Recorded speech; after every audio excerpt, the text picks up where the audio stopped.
जीवन भर शरीर बेच करके ढेर सारा वैभव एकत्रित किया था। यौवन अवस्था की उतार अवस्था थी वैश्या की। गांव के बाहर महल था, बहुत सुंदर वाटिका पुष्पों की थी। तो एक संत मंडली जिनके साथ आचार्य चरण भी थे, वहां से निकली तो बोले आज रात्रि कोई पवित्र स्थान हो तो हमें बताओ जहां अपने ठाकुर विराजमान करें और वहां आरती पूजा करके भोग लगाएं, ठाकुर जी को विश्राम करें। तो कुछ उद्दंड लोग थे, उन्होंने कहा हाँ बहुत पवित्र स्थान है, वो जो बगीचा देख रहे हो ना वो परम पवित्र ही है, क्योंकि वहां वैश्या अपने मित्रों के साथ हास्य विलास ऐसे करती रहती थी। संत सरल चित्त, कहीं कोई संशय नहीं, विश्वास, गए वहां, जल छिड़का, सोहनी लगी, ठाकुर जी विराजमान हुए। बस थोड़ी ही देर में भोग लगने के बाद जब आरती हुई, संध्या आरती, तो शंख घंटानाद, वैश्या ने सुना कि मेरे बगीचे में शंख घंटानाद कहां से, मैं तो नीच आचरण कर दृष्टि डाली तो एक से एक परमहंस महात्मा, ओहो मुझ अभागिनी के भाग्य खुल गए, ये भगवत प्रेमी महात्मा कहां से आ गए। अभी तक तो कौओं जैसी चेष्टा करने वाले लोगों का संग ये हंस कैसे आ गए हमारे बगीचे में।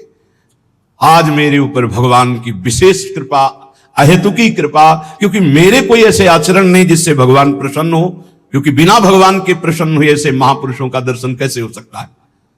गई स्वर्ण के कुछ मुद्राएं, चांदी की मुद्राएं, कुछ फल मेवा आदि रखकर, महाराज स्वीकार करो, कौन हो तुम?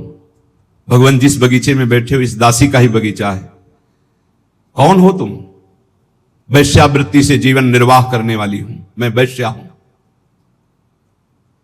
कहा बेटा कोई बात नहीं, भगवान के तो सब संतानें हैं, कोई बात नहीं, पर हम लोग तुम्हारा ये फल, ये धन, ये भोग सामग्री नहीं पा सकते, शास्त्र मर्यादा है। तो क्या भगवान हमारे उद्धार के लिए कोई रास्ता नहीं? कहा है, तुम सब संपत्ति, आभूषण ये बेच करके एक रत्नों का हार बनाओ और रंगनाथ जी के माथे पे धारण करो, सारे पाप नष्ट हो जाएंगे, तुम्हें भगवत प्राप्ति हो जाएगी। और आज से वैश्यावृत्ति बंद। भगवान वचन देती हूं, आज तक कभी ऐसा आनंद प्राप्त ही नहीं हुआ था संत समागम का। वचन देती हूं कभी अब इस शरीर को अपवित्र नहीं करूंगी। और सब आभूषण जो जो वैभव बेचने वाला था बेच करके, फिर उसके मन में आया कि क्या मुझे मंदिर में जाने दिया जाएगा? आचार्य चरण से प्रार्थना की, प्रभु मैं वैश्या हूं और प्रसिद्ध हूं, क्या मुझे मंदिर में जाने दिया जाएगा? तो उन्होंने कहा जब हम आदेश करेंगे तो मंदिर में जाने दिया जाए, तुम अपने हाथ से समर्पित करना, प्रभु स्वयं स्वीकार करेंगे। जब द्रवई दीन दयालु राघव तो साधु संगति पाई, जब साधु संगति मिल जाती है तो संस्कृति का अंत हो जाता है। सबको आश्चर्यचकित था, इतनी नीच आचरण करने वाली अपने हाथ से कैसे भगवान के मस्तक पर, मुकुट पर। आचार्य चरण ने कहा जब तैयार हो गया मुकुट तो चलो, जो ही आगे चलना हुआ रुक गई। भगवान मेरा पाप, मेरा पिंड नहीं छोड़ रहे, क्या हुआ? मैं रजस्वला हो गई, अब कैसे? कर तुम मकर तुम मन था कर तुम सर्व समर्थ आचार्य, इष्ट से भी ज्यादा। तो सब लोगों ने सुन लिया था, रजस्वला स्त्री का भगवत श्री विग्रह स्पर्श करना निषेध है, क्योंकि वह पवित्र थी। आज चलो चलो जाओ। सबने रोका, प्रभु आप आचार्य हैं, आप कैसा?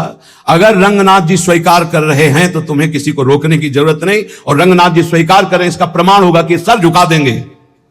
बेटा तू जा, मस्तक पर मुकुट, रंगनाथ जी का श्री विग्रह का ऐसे मुकुट, कर तो मकर तो मन था कर तुम सर्व समर्थ आचार्य, गुरुदेव इष्ट देव, उसको परम पद की प्राप्ति हुई। एक एक सेवा, एक एक वृत्ति भगवत प्राप्ति कराने में समर्थ है यदि आप विश्वास कर ले। दूसरा, कृष्णदास जी अधिकारी पद पर थे, श्रीनाथ जी की समस्त सेवा विधान के अधिकारी थे श्रीनाथ जी, और वो अपने लाडले ठाकुर के लिए स्वयं जाते थे आगरा सेवकों के साथ विविध प्रकार की सेवा सामग्री खरीदने। श्रीनाथ जी अन्योर के पास गिरिराज जी में जहां प्रकट हुई वहीं विराजमान थे उस समय। आप इस बात पर बहुत ध्यान देना, भगवत प्राप्ति की बात कह रहा हूं। वहां गए तो सैकड़ों लोग घेरे हुए थे, तो सोचा क्या हो रहा है देखें। तो एक वैश्यावृत्ति से अपना जीवन निर्वाह करने वाली नवीन वैश्या नृत्य करके लोगों से अर्थ ले रही थी। नाचना गाना रिझाना, कोई 10 कोई 5 कोई 1, ऐसे। कृष्णदास जी वयोवृद्ध थे, महापुरुष, भगवत सखा है, नित्य सखा है, बहुत उच्च कोटि के महापुरुष, कोई साधारण नहीं। वैश्या को देखा, उसकी हाव भाव चातुरी, उसका बोलना, उसका चितवन निकाला ठाकुर जी के सेवा वाले से 10 रुपया।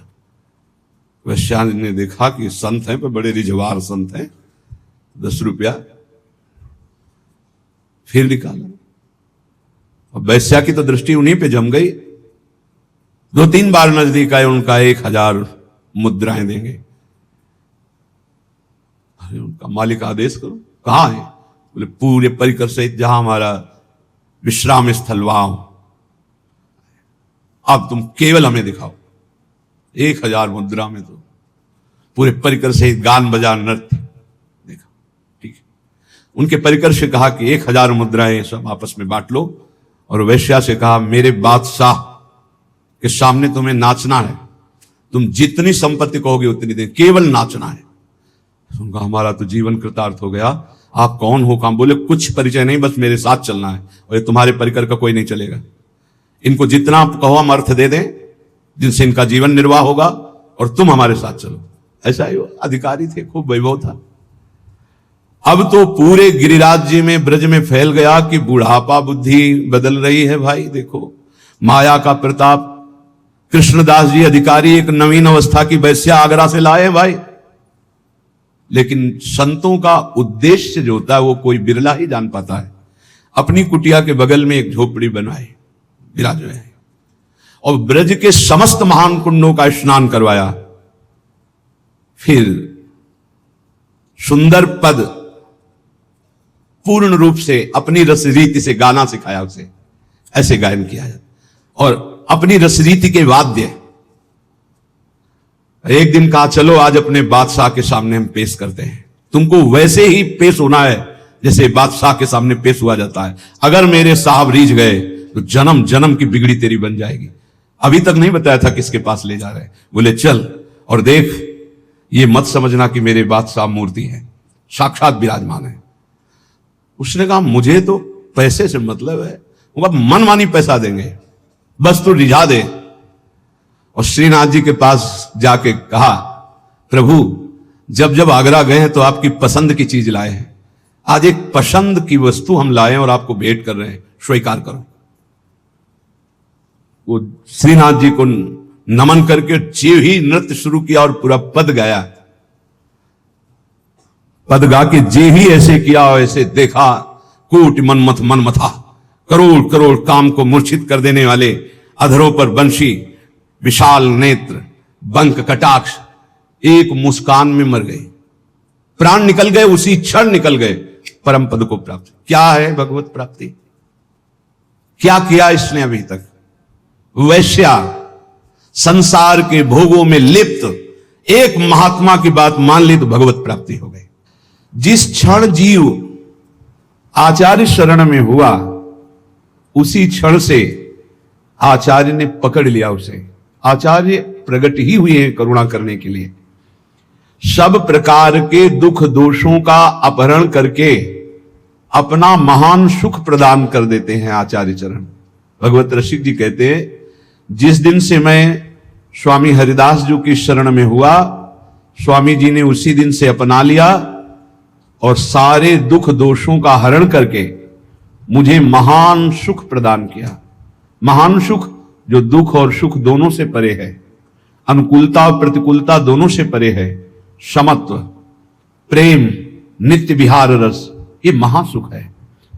प्रायः हमारी मानुष बुद्धि होने के कारण जब अनुकूलता मिलती है तो लगता है गुरु की बड़ी कृपा है, आचार्य की बड़ी कृपा है, और जब प्रतिकूलता मिलती है तो लगता है शायद वो कृपा हट गई। तो इष्ट आचार्य गुरुदेव क्या स्वार्थी हैं? क्या अल्पज्ञ हैं? क्या वो राग द्वेष करते हैं? नहीं। जिनके चरणों का आश्रय लेने से परब्रह्म परमात्मा तत्व का बोध होता है, प्रियालाल का प्रेम प्राप्त होता है, उनमें अपना पराया कहां, राग द्वेष कहां?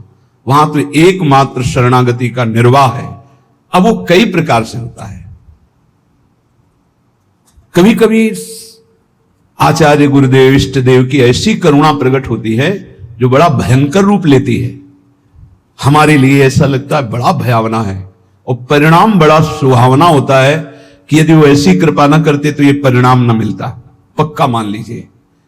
कभी कभी ऐसा सुहावना लगता है कि बहुत कृपा है, पर सुहावना लगना ज्यादा अच्छा ठीक नहीं, क्योंकि जब भयावना आएगा तब हम सुहावने में पले हैं, तो हमारा मन कहीं प्रतिकूल ना हो जाए आचार्य चरणों से, गुरुदेव से, इष्ट देव से। इसलिए ये हृदय में चिंतन कीजिए कि आचार्य कृपा, गुरु कृपा, इष्ट कृपा ये एक ही है, और ये परम सुख प्रदान करती है। परम सुख जो ब्रह्मा के द्वारा रचा हुआ नहीं है। जिनके द्वारा ब्रह्मा रचे गए हैं उनका परम सुख, परमात्म सुख, भगवदानंद, प्रेमानंद ये प्राप्त होता है।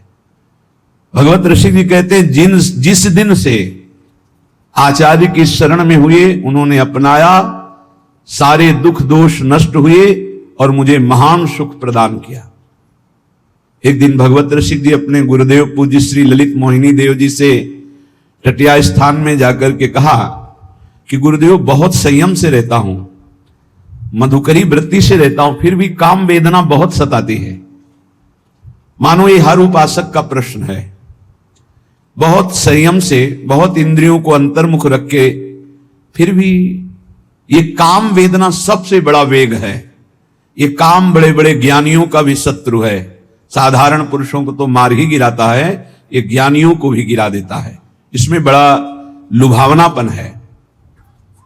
भगवत ऋषि जी के गुरुदेव ने कहा श्री ललित मोहिनी देव जी ने कि वो करवा उठा के ला, उसमें पानी भरा, थोड़ी देर में उसमें तेल उतराने लगा। कहा देखो पहले इसमें तेल नहीं दिखाई दे रहा था, कुछ दिन पहले इसमें तेल रखा गया था, सुखाने पर ऐसा लगा तेल खत्म हो गया है, लेकिन पानी डाला तो उसमें ऊपर चिकनाहट दिखाने लगी। देखो ऐसे ही थोड़ी दिन साधना करने पर, तप के द्वारा सुखाने पर ऐसा लगता है काम वेदना नष्ट हो गई, लेकिन जहां काम का संयोग होता है फिर दिखाई देने लगता है।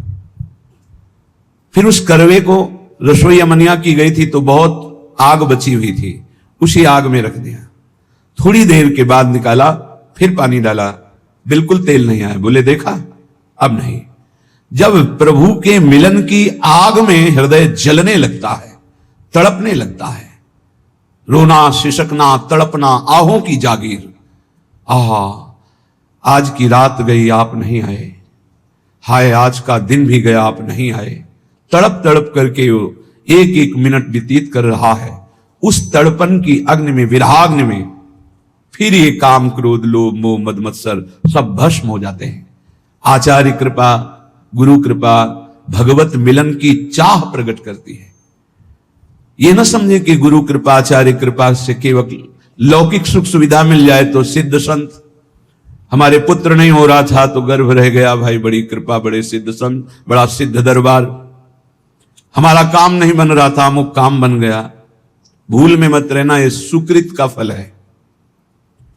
संत महापुरुषों के समागम का फल है संस्कृति का अंत हो जाना, द्वंद्वों का नाश हो जाना, प्रियालाल से मिल जाना जिनसे हम जन्म जन्मांतर से बिछड़े भी हैं।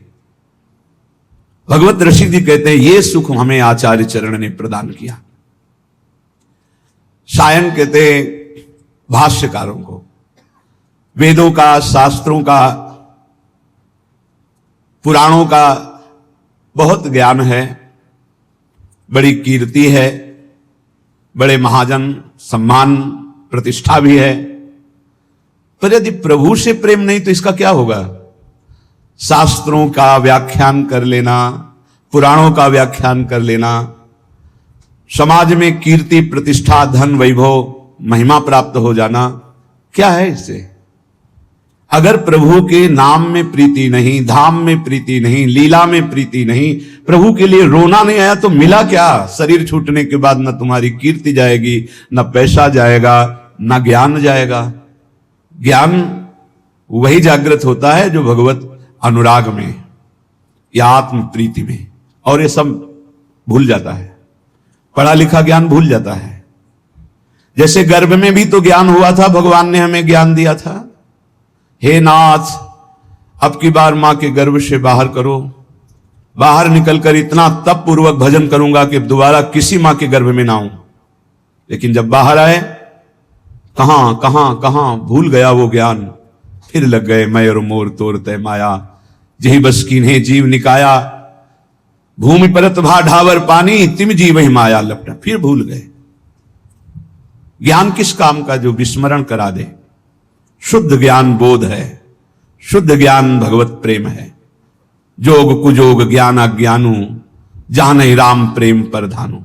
भगवत ऋषि जी कह रहे, बड़े बड़े शास्त्रों का ज्ञान होना, पुराणों का ज्ञान होना, मान प्रतिष्ठा मिलना, वैभव होना, ये सब है, भगवत प्रीति नहीं है, भगवान के लिए रोना नहीं आया, निरंतर स्मृति नहीं है, तो जीवन का कोई विशेष लाभ नहीं।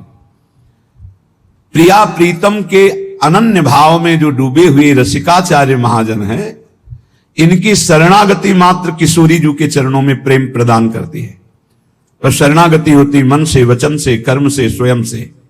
हमारे कर्म प्रिया प्रीतम के लिए, हमारा मन प्रिया प्रीतम में लगे, हमारी वाणी प्रिया प्रीतम का नाम जप करे, गुण कीर्तन, पद कीर्तन करे, तो स्वयं में अनुभूति होने लगेगी कि मैं श्यामाजू का हूं, मैं प्रिया प्रीतम का हूं।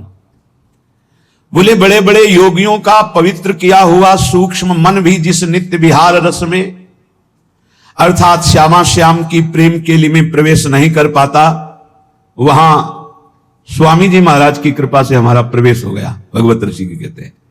इसलिए हम रसिक चक्र चूड़ामणि श्री स्वामी श्री हरदास जी के चरणों की शरण में हूं, क्योंकि इनकी शरण में आने में वो सुख मिला जो कहीं किसी साधन में नहीं है। उपासक यदि आचार्य शरणागत हो गया है तो फिर अन्य किसी उपासना